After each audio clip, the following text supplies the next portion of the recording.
Keyingi savol, realtor ishida intuitsiya, ya'ni hissiyot bilan qaror qabul qilish holatlari bo'ladimi? Javobim albatta bo'ladi. Tajribali realtor ba'zan vaziyatni hujjatlardan ham oldin his qiladi. Masalan, ba'zan mijoz uyni ko'rishi bilan darrov qaror qabul qila olmaydi. Lekin uni savollari, qarashi, uyni qanday kuzatayotgani orqali uning aslida uyga qiziqib qolganini bilish mumkin. Shu paytda realtor mijozni to'g'ri yo'naltirsa, bitim muvaffaqiyatli yakunlanishi mumkin. Bu yerda tajriba va odamlar psixologiyasini tushunish ham juda ham katta rol o'ynaydi. Uyni sotib olgandan keyin ko'pincha odamlar nimaga afsuslanadi? Bu juda ham muhim. Chunki ba'zan qaror shoshilib qabul qilinadi. Masalan, ba'zi xaridorlar uyni chiroyli ta'miri bilan tanlaydi. Keyin esa bilishadiki, uyning rejasi, planirovkasi ularning oilasiga unchalik mos kelmasligi ham mumkin. Yana bir holatda esa odamlar parkovka yoki hovli masalasiga e'tibor bermaydi. Keyin esa bu katta noqulayliklarga aylanishi mumkin. Shuning uchun uy sotib olishdan oldin faqat tashqi ko'rinishga emas, kelajakdagi qulayliklar, infratuzilmaga ham alohida e'tibor berish kerak deb o'ylayman. Afsuslanmaydigan holat mana shu bo'lishi mumkin, qachonki hammasi o'ylab qaror qabul qilingan bo'lsa. Keyingi savolni o'qiyman, Nazira opa. Ko'pchilik uy sotishda shoshilish kerak emas deb o'ylaydi. Lekin ba'zan vaqtni cho'zish ham zarar bo'lishi mumkin. Buni qanday tushuntirasiz?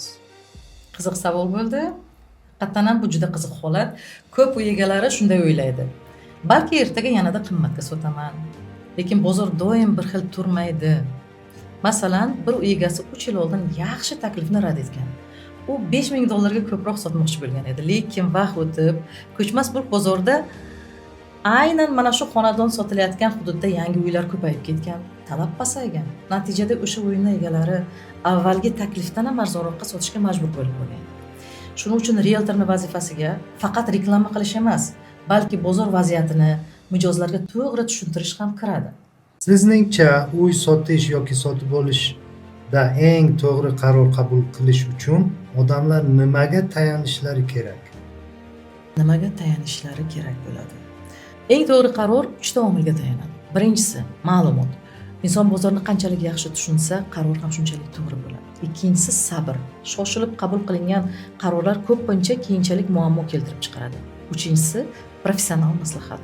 Tajribali realtor ko'plab holatlarni ko'rgan bo'ladi va xavflarni oldindan ko'ra oladi.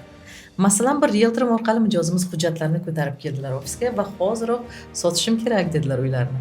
U uyga xaridor ham tayyor edi, lekin men ko'p yillik tajribamga tayangan holda u uydagi ziddiyatli masalalar kelib chiqishini oldindan ko'rdim va uy egasiga ma'lum instansiyalarga shaxsan o'zlari borib murojaat qilib oldin hujjatlarni tartibga keltirishlarini, uyga talabgor bo'lgan 3-shaxslar masalalarini ham hal qilishlarini so'radim. Lekin сделка to'xtatildi.